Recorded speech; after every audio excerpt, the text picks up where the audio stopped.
Dictation start होगा 5 second बाद। Start. राष्ट्रीय राजधानी के स्कूलों में देशभक्ति का पाठ पढ़ाने का फैसला अनुकरणीय और स्वागत योग्य है। दिल्ली के स्कूलों में इसी सप्ताह देशभक्ति बढ़ाने संबंधी पाठ्यक्रम की शुरुआत कर दी गई है। केवल प्राथमिक कक्षा ही नहीं बल्कि नर्सरी कक्षा से 12वीं तक देशभक्ति का पाठ पढ़ाया जाएगा। इस पाठ के तहत बच्चों किशोरों को देश के प्रति जिम्मेदारी का एहसास कराया जाएगा। दिल्ली के मुख्यमंत्री अरविंद केजरीवाल ने देशभक्ति पाठ्यक्रम शुरू करते हुए कहा है कि ऐसा माहौल बनाने की ज़रूरत है जहां लोग 24 घंटे देशभक्ति का अनुभव करें। अक्सर देखा गया है कि लोग देशभक्ति गीत सुनते समय और देशभक्ति की फिल्म देखते हुए अभिभूत होते हैं। बाकी समय उनका व्यवहार देश के प्रति उदासीन ही रहता है। ऐसे बहुत कम लोग होते हैं जो यह सोचते हैं कि उनके किसी कार्य से देश को नुकसान तो नहीं होगा। उत्साह से भरे केजरीवाल ने यहाँ तक कहा है कि देशभक्ति पाठ्यक्रम भारत की प्रगति यात्रा में मील का पत्थर साबित होगा। पैरा। दिल्ली में शुरू हुआ यह ताज़ा पाठ्यक्रम अगर देशभक्तों की संख्या बढ़ा सका तो यह समाज में किसी क्रांति से कम नहीं होगा। ऐसे नागरिक चाहिए जो देश को सबसे पहले या सबसे आगे रखकर चले, जो कुछ भी करने से पहले यह जरूर सोचे कि इससे उनका देश कमजोर होगा या मजबूत। हालांकि यह उम्मीद करना अतिरेक ही होगा कि देश में किसी ऐसी पीढ़ी का पदार्पण होगा जो पैसे या धन को तरजीह नहीं देगी। आज के समय में पैसे को तरजीह देना जरूरी है, लेकिन नैतिकता का स्तर ऐसा होना चाहिए कि जब प्रश्न देश का आए तब उससे किसी तरह का समझौता न किया जाए। वाकई देश को देशभक्त डॉक्टर, इंजीनियर, वकील और अन्य पेशेवरों की ज़रूरत है, लेकिन सबसे बड़ी ज़रूरत है देशभक्त नेता। अगर शासन और प्रशासन में बैठे लोग ईमानदार हो जाएं, अगर वे अपनी शपथ हमेशा याद रखें, संविधान के मूल मकसद को याद रखें, तो फिर इससे अच्छी बात क्या हो सकती है। जब नेता और अधिकारी संविधान के नाम पर ली गई शपथ भूल जाते हैं तभी भ्रष्ट होते हैं। भ्रष्ट होना भी देशद्रोह ही है।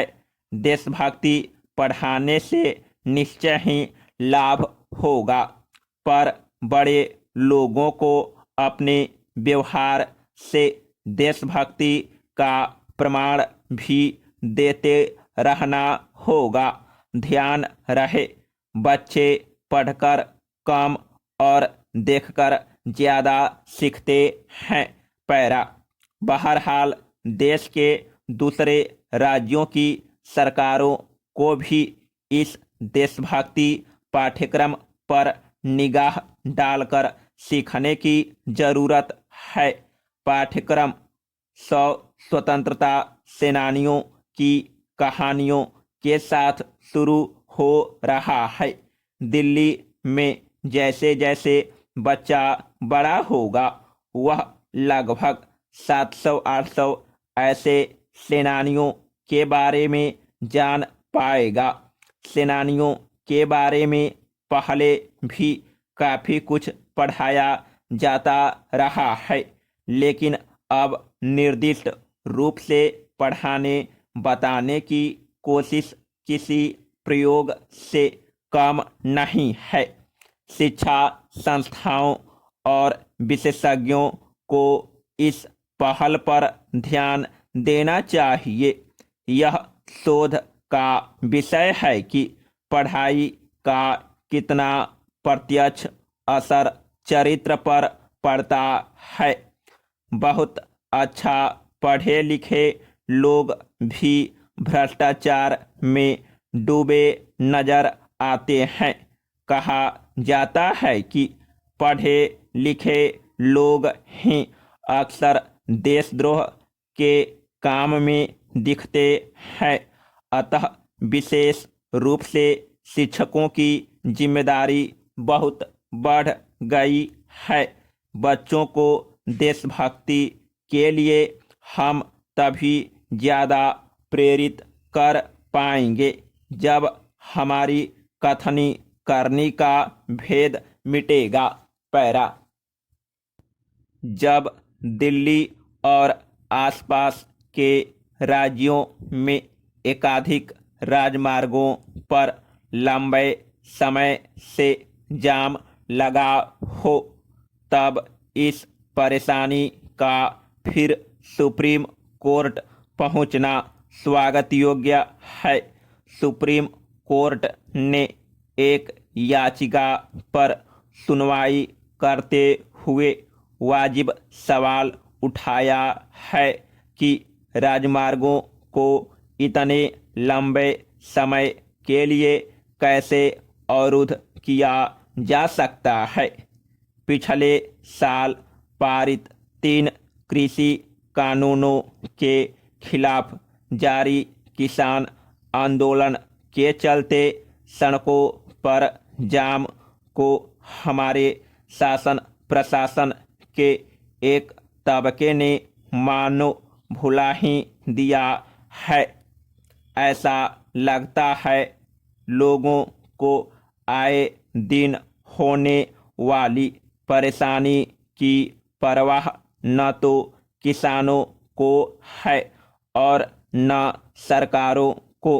जहाँ भी जाम की स्थिति है, वहाँ जितनी संख्या में किसानों का डेरा है, उतने ही संख्या में पुलिस या अर्धसैनिक बलों के जवान में भी जमे हुए हैं। ऐसा लगता है कि मानो किसान और जवान राजमार्गों पर ही बस गए हो। पैरा। शीर्ष अदालत नोएडा निवासी मेनका अग्रवाल की याचिका पर सुनवाई कर रही है। याचिकाकर्ता ने नाकाबंदी को हटाने की मांग करते हुए कहा है कि पहले दिल्ली पहुंचने में 20 मिनट लगते थे और अब 2 घंटे से अधिक का समय लग रहा है और क्षेत्र के लोगों को विरोध प्रदर्शन के कारण कठिनाइयों का सामना करना पड़ रहा है। इस याचिका पर केंद्र सरकार से यह कहा गया है कि वह किसान संघों को पक्ष बनाने के लिए एक औपचारिक आवेदन दायर करे। लंबे समय से राजमार्गों पर बैठे किसानों का मत जानना जरूरी है। समाप्त।